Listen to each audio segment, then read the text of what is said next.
Good morning friends. हमारी Indian polity M Laxmikant की series में ये अगला चैप्टर है और इसका नाम है फंडामेंटल राइट्स। इसके पहले हम लोग प्रीएम्बल वाला चैप्टर कर चुके हैं, यानी कि संविधान की प्रस्तावना।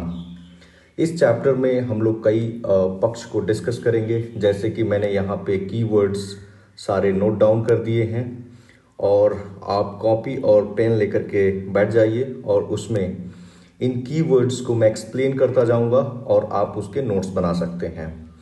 इसमें एक अगर ब्रीफ आउटलाइन दे दूं तो इसमें हम डिस्कस करेंगे कि अधिकार क्या होते हैं, हमें अधिकारों की ज़रूरत क्यों पड़ती है, हम इसे फंडामेंटल राइट्स ही क्यों कहते हैं, ये फंडामेंटल राइट्स दूसरे राइट्स से कैसे अलग होते हैं, क्या राइट्स केवल स्टेट के अगेंस्ट होता है या इंडिविजुअल के अगेंस्ट भी होता है, क्या जुडिशरी का राइट्स को इंश्योर करने में क्या रोल होता है, संविधान के किस भाग में इसको दिया गया है, कौन कौन से आर्टिकल हैं, जैसे आर्टिकल 12 से 35 संविधान की मूल अधिकार को डिस्कस करता है, तो हम एक एक आर्टिकल को डिस्कस करेंगे। उससे संबंधित अगर ऑनरेबल सुप्रीम कोर्ट में अगर कोई केस रहा है तो हम उसको भी डिस्कस करेंगे, उससे रिलेटेड अगर कोई प्रैक्टिस है उसको डिस्कस करेंगे हम। उसके बाद इसकी क्रिटिसिज्म को भी डिस्कस करेंगे ताकि आप मेंस में उसको इंक्लूड कर दें। फिर इसके पॉजिटिव एस्पेक्ट्स को भी डिस्कस करेंगे। फिर इमरजेंसी के दौरान राइट्स पे क्या प्रभाव पड़ता है इसको भी डिस्कस करेंगे। यानी कि हम काफ़ी कॉम्प्रिहेंसिवली इस चैप्टर को डिस्कस करने वाले हैं। So please pay attention. Chapter की शुरुआत करता हूँ विदाउट वेस्टिंग टाइम। सबसे पहला प्रश्न आता है कि राइट्स क्या है। तो सिंपल सा है कि राइट्स वो इंस्ट्रूमेंट है जो इंडिविजुअल को, पर्टिकुलरली सिटीजन्स को प्रोटेक्ट करता है from exploitation of the state. राज्य जो है शोषण ना करे हम सिटीजन्स का, तो इसके लिए हमें कुछ अधिकार दिए गए हैं। दूसरी बात आती है कि हम इस अधिकार को फंडामेंटल क्यों कहते हैं। देखिए, अधिकार तो हमें संविधान में कई सारे दिए हुए हैं, लेकिन हम सबको फंडामेंटल नहीं कहते हैं। केवल आर्टिकल 12 से जो 35 है उसको हम कहते हैं फंडामेंटल। ऐसा इसलिए है क्योंकि एक व्यक्ति का, एक सिटीजन का ऑल राउंड डेवलपमेंट, चाहे मटेरियल, मोरल, मतलब हर तरह की, स्पिरिचुअल, हर तरह की डेवलपमेंट के लिए ये राइट्स का होना बहुत जरूरी है। मतलब इसके बिना जो एक सिटीजन्स का सिविल एंड पॉलिटिकल जो राइट्स हैं वो उसको इंजॉय नहीं कर सकते, इसलिए इसको फंडामेंटल कहा गया है। अगला हमारा थीम आता है कि क्या ये इंडिविजुअल के अगेंस्ट भी होता है। तो हाँ, कुछ फंडामेंटल राइट्स हैं जो इंडिविजुअल के अगेंस्ट भी मिलते हैं। जैसे अगर आप आर्टिकल 17 को देखेंगे तो इसमें अनटचेबिलिटी को खत्म करने की बात कही गई, छुआछूत, अस्पृश्यता जो है उसको खत्म करने की बात कही गई है। तो ये इंडिविजुअल के अगेंस्ट है। और जैसे स्टेट के अगेंस्ट का एग्जाम्पल देना है तो आप आर्टिकल 19 ले लीजिए कि हमारा जो freedom of speech and expression है, हमें जो बोलने की स्वतंत्रता है, अपनी अभिव्यक्ति की स्वतंत्रता है, उसको राज्य नहीं छीन सकता है। ये बहुत इंपॉर्टेंट है। तो ये मेंस के आंसर राइटिंग में भी आप इसको यूज करें। उसके बाद है कि जुडिशरी का क्या रोल है। तो जुडिशरी इन राइट्स को एक्सपांड करती है। कैसे करती है? तो रिट्स इशू करता है। इसको हम लोग काफी डिटेल में पढ़ने वाले हैं आगे चल करके।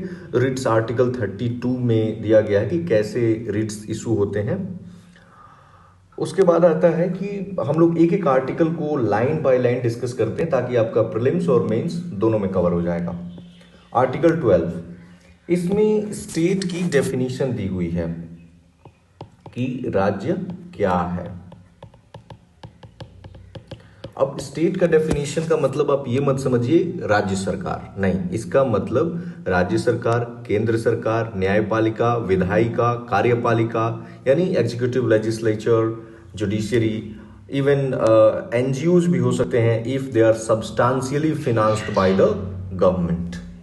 चलिए, आर्टिकल जो 13 है, आर्टिकल 13 में हमें बोला गया था कि पार्लियामेंट ऐसा कोई लॉ नहीं बनाएगा जो वायलेट करता हो इन फंडामेंटल राइट्स को, यानी इनको सैक्रो सैंक्ट बनाया गया था शुरुआत में। लेकिन संविधान में अमेंडमेंट करके और बताया गया कि सिर्फ बेसिक स्ट्रक्चर को चेंज नहीं कर सकती है पार्लियामेंट, बाकी कॉन्स्टिट्यूशनल अमेंडमेंट के तहत अभी फंडामेंटल राइट्स में बदलाव किया जा सकता है। अगर मैं सम अप करूं तो अभी की स्टेटस ये है, आप समरी बस समझ लीजिए कि पार्लियामेंट फ्री है कि वो अमेंडमेंट कर सकता है 12 से 35 जो भी आर्टिकल्स हैं फंडामेंटल राइट में, लेकिन बेसिक स्ट्रक्चर को वायलेट नहीं करेगा। बेसिक स्ट्रक्चर क्या होगा, ये कोर्ट डिसाइड करेगा केस टू केस बेसिस में। इसका कोई लिस्ट नहीं है, जब भी कोई केस जाता है उसमें ये डिसाइड होता है, ठीक है। और ये अब सैक्रोसैंक्ट नहीं रह गया क्योंकि इसमें बदलाव किया जा सकता है। इसके बाद है आर्टिकल 14। इसमें बात किया गया है दो चीज की। पहला है इक्वालिटी बिफोर लॉ, यानी कि कानून के समक्ष हर व्यक्ति बराबर होगा, चाहे प्रधानमंत्री मोदी हो या एक आम किसान हो। दूसरा है equal protection of the laws. इसका मतलब है कि सिमिलरली जो प्लेस्ड लोग हैं उनको सिमिलर ट्रीटमेंट दिया जाए, यानी like should be treated alike. क्योंकि अगर मान लो कि दो अनइक्वल लोग हैं और उनको अगर इक्वल ट्रीट करेंगे तो और इनइक्वालिटी बढ़ जाएगी। और ये हमने इसको एरिस्टोटल का कहा जाता है कि एरिस्टोटल ने दिया था। और जो हमारा अफर्मेटिव एक्शन है या कह सकते हैं कि रिजर्वेशन, इसकी पॉलिसी का यहीं से शुरुआत होता है। उसके बाद हम देखते हैं आर्टिकल 16। इसमें कहा गया है कि हर व्यक्ति को इक्वल अपॉर्चुनिटी दी जाएगी एम्प्लॉयमेंट में। बट इसमें अगेन जो एक्सेप्शन दिया गया है वो ये है कि जो अफर्मेटिव एक्शन है, जो सोशियो एजुकेशनली मतलब जो पीछे रह गए हैं कम्युनिटी, तो उनको रिजर्वेशन दिया जा सकता है। 16 के 3 में बताया गया है कि पार्लियामेंट अगर चाहे तो रेजिडेंस को क्राइटेरिया बना सकता है और अपने जो स्टेट गवर्नमेंट है वो अपने रेजिडेंट को कुछ छूट दे सकते हैं, जैसे फी वगैरह में। 16(4) बता दिया कि सोशियो एजुकेशनली बैकवर्ड कम्युनिटी को रिजर्वेशन मिलेगा। और इसमें बहुत ही फेमस केस हुआ था, इंदिरा सोहनी केस। ये 1992 में आया था और इसमें जो मंडल आयोग ने 27% रिजर्वेशन दिया था ओबीसी को, तो इसको अपहेल्ड किया गया था, यानी इसको मान लिया गया था और इसी में 50% का लिमिट लगाया गया था रिजर्वेशन में। एक हमारा आर्टिकल यहाँ रह गया, आर्टिकल 15। तो आर्टिकल 15 बेसिकली छुआ कि किसी भी व्यक्ति को उसकी जेंडर क्या है, कास्ट क्या है, रिलीजन क्या है, इस आधार पे आप उस व्यक्ति को टेम्पल में या अगर नदी में जा रहा है नहाने के लिए, मतलब किसी भी पब्लिक प्लेस पे आप उसको रिस्ट्रिक्ट नहीं कर सकते हैं। और इसके 15 का 3 जो है उसमें महिलाओं के लिए और बच्चों के लिए स्पेशल प्रोविजन कही गई है। और 15 का 4 जो आर्टिकल है, क्लॉज 4, उसमें बताया गया है कि सोशियो एजुकेशनली जो बैकवर्ड कम्युनिटी है उनके लिए एजुकेशन में किस तरह की प्रेफरेंशियल पॉलिसीज अपनाई जाएंगी, यानी आप रिजर्वेशन को समझ सकते हैं। नाउ आर्टिकल 17, इसमें कहा गया है कि कोई भी व्यक्ति अनटचेबिलिटी को प्रैक्टिस नहीं करेगा और इसको बैन कर दिया गया है पूरी तरह से। आर्टिकल 18 में है कि जैसे पहले राय बहादुर इस तरह के टाइटल्स ब्रिटिश दिया करते थे, तो उन टाइटल्स पे बैन लगा दिया गया कि कोई भी व्यक्ति टाइटल नहीं देगा। यानी इसका काम ही था, ये 14 से 18 तक के जो आर्टिकल्स हैं तो हम इसे कहते हैं राइट टू इक्वालिटी, क्योंकि ये सारे आर्टिकल्स इक्वालिटी को इंश्योर करने के लिए हैं। अब देखिए, अब यहां से आर्टिकल 19 है, ये बहुत इंपॉर्टेंट आर्टिकल है, खासकर इसका क्लॉज 1 सब क्लॉज ए, इसमें freedom of speech and expression की बात कही गई है। हालांकि इस पे कई सारे रीजनेबल रिस्ट्रिक्शंस भी दिए गए हैं, जैसे आप कुछ ऐसा नहीं बोलेंगे जिससे कंटेम्प्ट ऑफ कोर्ट हो या पब्लिक ऑर्डर बिगड़ जाए, या कुछ ऐसा नहीं बोलेंगे जिससे भारत की सोवरेनिटी को खतरा पहुंचे या फिर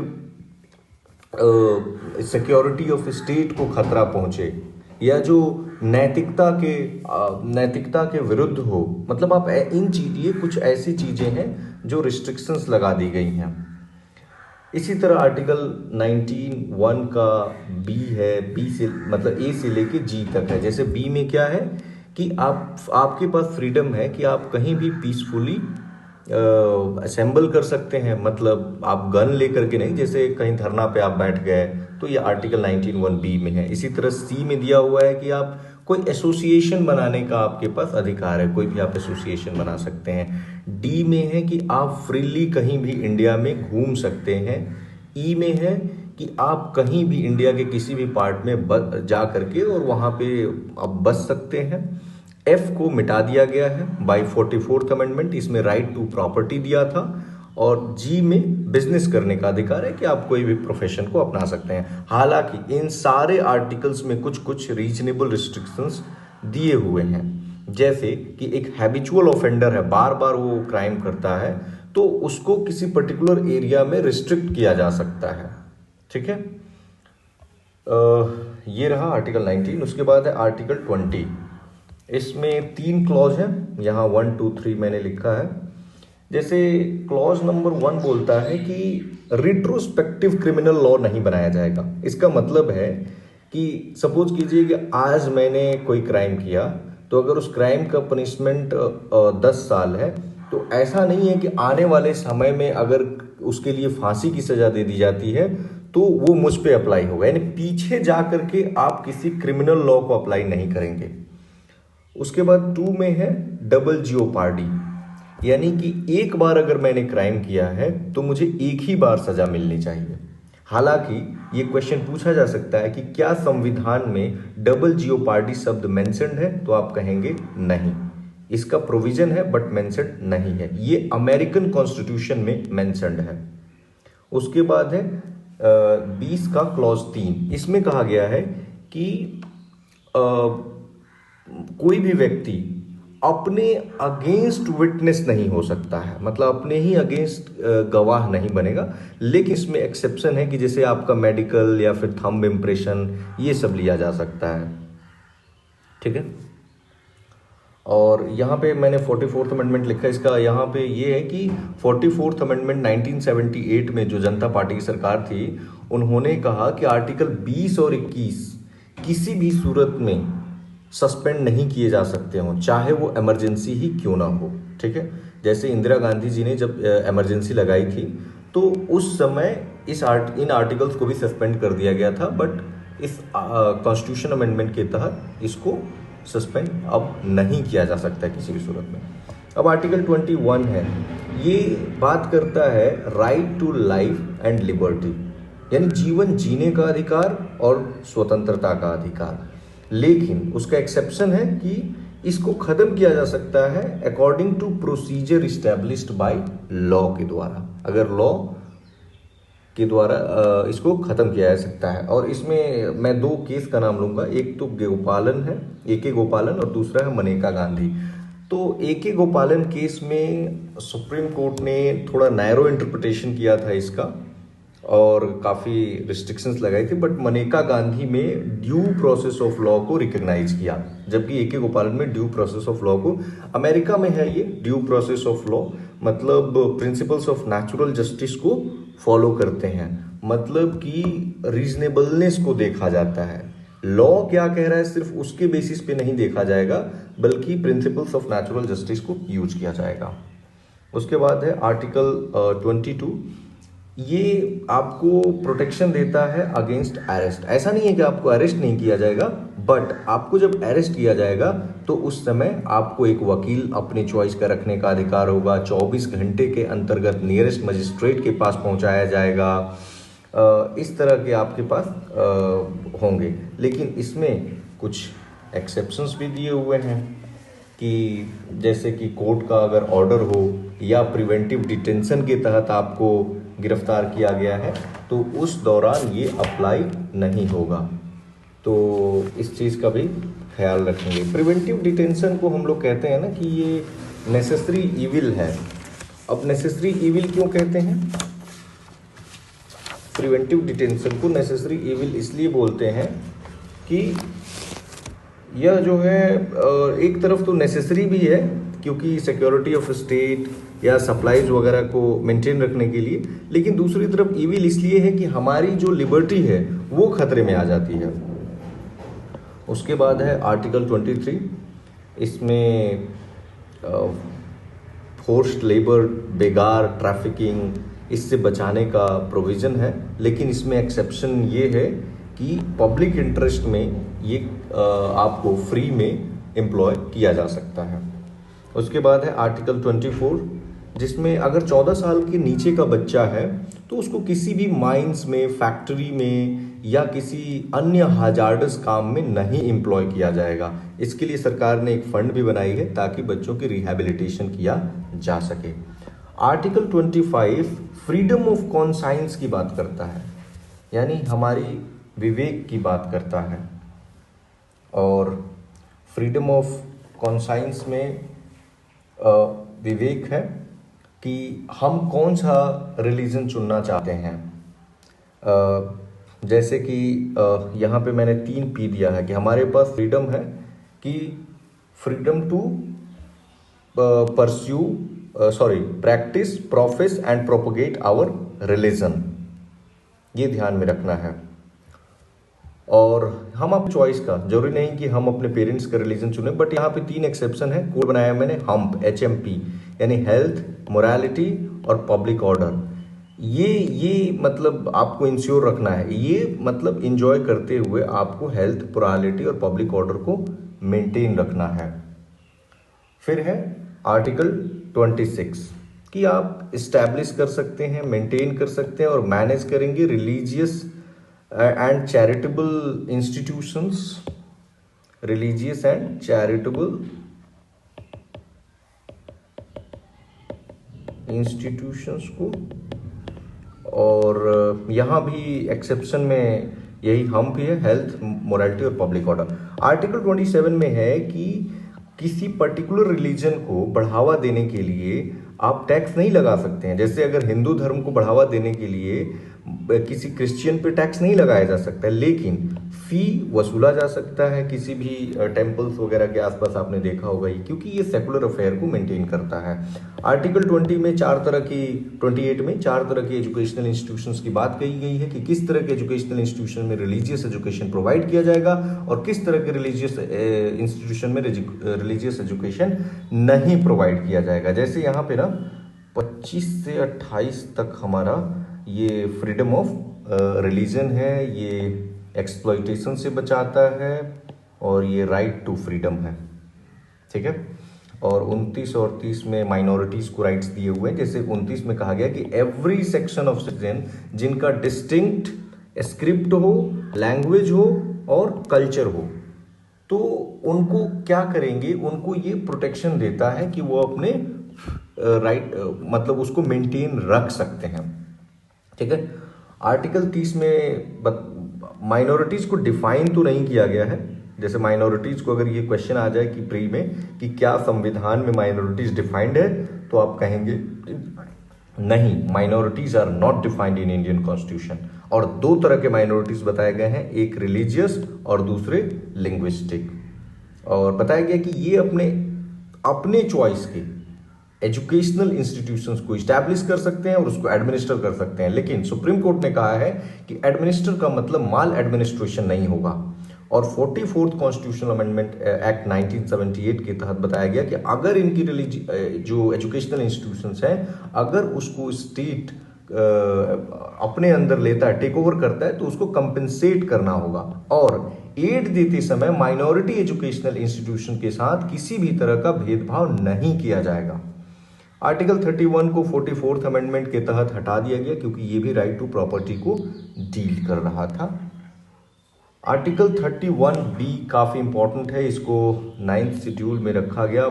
फर्स्ट अमेंडमेंट के तहत पहला अमेंडमेंट किया गया और ये इंपॉर्टेंट है। मतलब शुरू में कहा गया कि इसमें जो भी आर्टिकल्स को रख दिए जाते थे तो वो इम्यून हो जाता था फ्रॉम जुडिशियल रिव्यू, यानी न्यायिक पुनरावलोकन से वो परे हो जाता था। लेकिन आईआर कोइल्हो केस 2007 में हुआ वर्सेस स्टेट ऑफ तमिलनाडु। इसमें ऑनरेबल सुप्रीम कोर्ट ने कहा कि जो भी कानून लाया गया है 1973 के बाद। क्यों 1973? क्योंकि basic structure doctrine Kesavananda Bharati में उसी समय आया था। तो जो भी कानून उसके बाद लाए गए हैं तो उसमें उसको जो है जुडिशियल रिव्यू हो सकता है उसका। फिर है आर्टिकल 32। इसको अंबेडकर जी ने कहा है कि ये soul and heart of the Indian constitution है, संविधान की हृदय और आत्मा है। क्यों? क्योंकि इसमें आगे हम पढ़ रहे हैं कि कैसे रिट्स जारी होंगे, सुप्रीम कोर्ट गारंटर होता है, सुप्रीम कोर्ट गार्जियन होता है कॉन्स्टिट्यूशन का, लोगों की राइट्स को जल्दी इंश्योर किया जा सकता है। ये आर्टिकल 359 के तहत, यानी जब देश में इमरजेंसी लगती है तो उस समय इसको सस्पेंड किया जा सकता है। और यहाँ रिट्स की चर्चा की गई है। पहला रिट है हैवियस कॉर्पस। इसका मतलब होता है हैव द बॉडी, यानी कि अगर किसी व्यक्ति को कोई दूसरा व्यक्ति या स्टेट इलीगली उसको अपने अंडर में रखता है तो सुप्रीम कोर्ट या हाई कोर्ट उसको ऑर्डर देंगे कि आप इस व्यक्ति को स्वतंत्र कीजिए। और इसके लिए एक टर्म होता है लोकस स्टेंडाई, ये एप्लीकेबल नहीं होता है। इसका मतलब ये होता है कि अगर मोहन को कब्जा कर लिया गया है तो जरूरी नहीं है कि मोहन जाकर के केस करे, बल्कि उनकी जगह पे सोहन जो है वो जाकर के उनके बिहाफ पे रिट दायर कर सकते हैं, यानी कि लोकस स्टेंडाई अप्लाई नहीं होता है। दूसरा है मैंडेमस। मैंडेमस का सिंपल मतलब ये है कि ये ऑर्डर पारित होता है इसमें कि अगर कोई पब्लिक अथॉरिटी या क्वाजी पब्लिक अथॉरिटी अपना ड्यूटी नहीं कर रहा है तो कोर्ट उसको ऑर्डर देगा कि आप अपनी ड्यूटी को करें। तीसरा है कि प्रोहिबिशन, कि अगर कोई जुडिशियल अथॉरिटी, खासकर लोअर कोर्ट्स, ये हायर कोर्ट के द्वारा लोअर कोर्ट्स को दिए जाते हैं या ट्रिब्यूनल्स को, अगर वो अपने ज्यूरिसडिक्शन से बियॉन्ड जा रहे हैं तो उनको कहा जाता है कि आप स्टॉप होइए और अपने ज्यूरिसडिक्शन से बियॉन्ड मत जाइए। ये फैसला आने के पहले होता है। यही काम हायर कोर्ट लोअर कोर्ट को या अथॉरिटी को ऑर्डर देते हैं, ये ऑर्डर आने के बाद का होता है। और लास्ट है को वारंटो, यानी where is the warrant of authority, आपकी अथॉरिटी क्या है। तो इसमें भी कोई भी व्यक्ति दायर कर सकता है और इसमें भी लोकस स्टेंडाई अप्लाई नहीं होता है। सी, लोकस स्टेंडाई सिर्फ इन तीन में अप्लाई होता है, इसमें और इसमें लोकस स्टेंडाई अप्लाई नहीं होता है। लेकिन जो ऑफिस होना चाहिए वो इंडिपेंडेंट ऑफिस होना चाहिए, वो किसी के प्लेजर पे डिपेंडेंट नहीं होना चाहिए, वो सब्सटेंटिव होना चाहिए। ठीक है, उसके बाद हम मूव ऑन करते हैं जल्दी थोड़ा।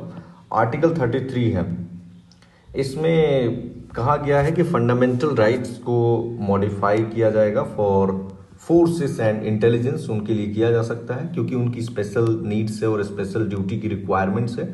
इवन ये भी क्वेश्चन बन सकता है कि जैसे मान लो कि आप आर्मी है या आईबी के लोग हैं, उनके लिए तो कर दिया गया, लेकिन क्या उनके नाई हैं, बार्बर, हाँ, उन पे भी अप्लाई होता है। आप ये याद रखेंगे, उन पे भी ये अप्लाई होता है। आर्टिकल 34 में बात किया गया है कि इंडेमनीफाई किया जाएगा अगर किसी एरिया में मार्शल लॉ लगाया जाता है तो। या लेकिन एक क्वेश्चन बन सकता है कि क्या आर्टिकल 34 में मार्शल लॉ को डिफाइन किया गया है? तो नहीं, आर्टिकल 34 में मार्शल लॉ डिफाइन नहीं है। आर्टिकल 35 में बेसिकली कहा गया है कि फंडामेंटल राइट पे जो लेजिस्लेशन का पावर होगा वो सिर्फ पार्लियामेंट के पास होगा। कोई भी स्टेट लेजिस्लेचर इस पे कानून नहीं बनाएगा, ये बहुत इंपॉर्टेंट है। कोई भी स्टेट लेजिस्लेचर कानून नहीं बनाएगा पार्लियामेंट इस पे, सिर्फ पार्लियामेंट को ये पावर है। अगला हमारा थीम है कि फंडामेंटल राइट्स ड्यूरिंग इमरजेंसी। जैसे इसमें है ना कि आर्टिकल 358 के तहत आर्टिकल 19 को सस्पेंड कर दिया जाता है, यानी हमारे freedom of speech and expression जो है वो सस्पेंड हो जाते हैं 358 के तहत जब देश में नेशनल इमरजेंसी लगती है। और 19 के अलावा बाकी जो होता है वो आर्टिकल 359 के तहत होता है। एक चीज ध्यान रखेंगे कि ये ऑटोमेटिक होता है जैसे ही लगेगा इमरजेंसी, और ये प्रेसिडेंट का ऑर्डर के तहत होता है, यानी प्रेसिडेंट जब ऑर्डर देंगे और जिन जिन चीज़ों के लिए देंगे। ठीक है, ये इसमें डिफरेंस है। अब आर्टिकल 20 और 21 हम बता चुके हैं कि ये किसी भी सूरत में सस्पेंड नहीं किए जाएंगे। अब हम कुछ क्रिटिसिज्म देख लेते हैं फंडामेंटल राइट्स की। कहा जाता है ना कि बहुत ज़्यादा लिमिटेशंस लगाता है फंडामेंटल राइट, ठीक है, मतलब बहुत ज़्यादा लिमिटेशंस वगैरह लगा देता है। दूसरा होता है कि सोशियो इकोनॉमिक राइट्स को डिस्कस ही नहीं करता है, ये केवल सिविल एंड पॉलिटिकल राइट्स को डिस्कस करता है। इसके अलावा एक स्कॉलर है आइवर जेनिंग्स, इन्होंने कहा है कि ये पैराडाइज ऑफ लॉयर्स, मतलब लॉयर्स बहुत सारे मिलकर के इसको बना दिए और इसको बहुत ही क्लिष्ट बना दिया उन्होंने। और हमने जैसे ऊपर देखा कि ये सैक्रोसैंक्ट नहीं है, यानी कि इसमें बदलाव लाए जा सकते हैं और इमरजेंसी के दौरान खासकर इसकी बहुत ज़्यादा अहमियत रह नहीं जाती है। और अगर रेमेडी देखेंगे कोर्ट में इनको इंश्योर करने के लिए तो वो काफ़ी एक्सपेंसिव है। आप जाइए इंश्योर कराने अपना फंडामेंटल राइट्स, इतनी सारी केसेस पड़ी हुई हैं कोर्ट्स में, लंबे समय से इंतजार करना पड़ता है। और प्रिवेंटिव डिटेंशन, ये तो बताया जैसे मैंने कि ये नेसेसरी इविल है और कंसिस्टेंट फिलॉसफी नहीं है, मतलब हाफजार्ड दिखता है इसमें फंडामेंटल राइट्स में। तो ये कई सारे लिमिटेशंस हैं, आप इसको मेंस के आंसर राइटिंग में इंक्लूड कर सकते हैं और प्रीलिम्स के लिए भी ध्यान होना चाहिए, तभी आप एलिमिनेट कर सकते हैं। इसके अलावा अगर हम देखें कि सिग्निफिकेंस क्या है, तो इसमें लिबर्टी की बात कही गई है, जैसे कि freedom of speech and expression, उसको कहा गया है कि mother of all liberty, press के फ्रीडम को उसमें इंक्लूड करने की बात कही गई थी और उसको कहा गया था मदर ऑफ ऑल लिबर्टी। इसके अलावा माइनॉरिटीज की राइट्स को जैसे इंश्योर किया गया आर्टिकल 29, 30 में, फिर सोशल जस्टिस की बात कही गई है, प्रोटेक्शन दिया गया है, सिविल एंड पॉलिटिकल राइट्स हैं इसमें, तो ये ध्यान देंगे। और NCRWC ने कहा था कि प्रेस की फ्रीडम को, कुछ चीज़ों को एक्सप्लिसिटली इंक्लूड करो, जैसे कि प्रेस की freedom, rural veg employment, speedy justice, free legal aid, मतलब कुछ चीज़ें हैं जो उसने कहा था कि इनको फंडामेंटल राइट में इंक्लूड किया जाना चाहिए। हमने काफ़ी एक्सटेंसिवली प्री और मेंस दोनों के पर्सपेक्टिव से यहाँ पे डिस्कस कर लिया है और हमारे सीरीज का अगला जो टॉपिक होगा वो directive principles of state policy होगा। आप चैनल को सब्सक्राइब कर सकते हैं, बेल आइकॉन दबा सकते हैं, अपने दोस्तों के साथ शेयर कर सकते हैं।